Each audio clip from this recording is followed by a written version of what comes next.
Pour les plus téméraires maintenant, il y a le canyoning, c'est un mélange d'escalade, de natation et même de spéléologie qui nécessite d'être bien encadré car on n'est pas à l'abri d'un accident. Dans les gorges du Loup, dans les Alpes-Maritimes, donc Vincent Capu et Jérémy Vincent. Tous équipés d'un casque et d'une combinaison, ce groupe de vacanciers part à la découverte des gorges du Loup. Avant d'entamer la descente, il faut se tremper, l'eau n'est qu'à 13 degrés, et surtout écouter les recommandations du moniteur.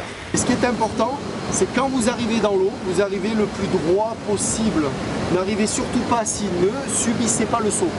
Et c'est parti pour 2 heures de plaisir au fil de la rivière, avec des sauts de plusieurs mètres de haut pour les plus téméraires, comme Lucas, 9 ans, qui épate sa maman.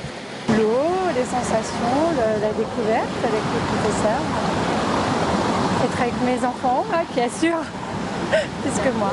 Dans ce parc d'attractions à ciel ouvert, voici le toboggan, dans lequel on se laisse glisser, les pieds en avant ou même la tête la première dans la cascade. Les amateurs de sensations fortes en redemandent.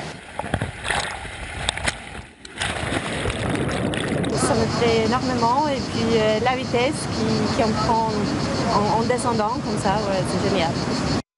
C'est vraiment magnifique, c'est super d'être dans la nature. Avec la chaleur qu'il y a dehors, c'est vraiment appréciable.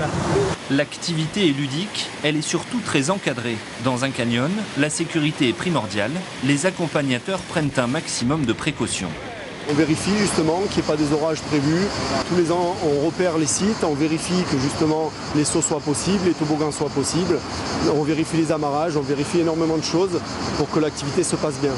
Le canyoning permet enfin de découvrir des paysages uniques, des coins de nature difficilement accessibles autrement que par l'eau, une carte postale rafraîchissante et un très beau souvenir de vacances.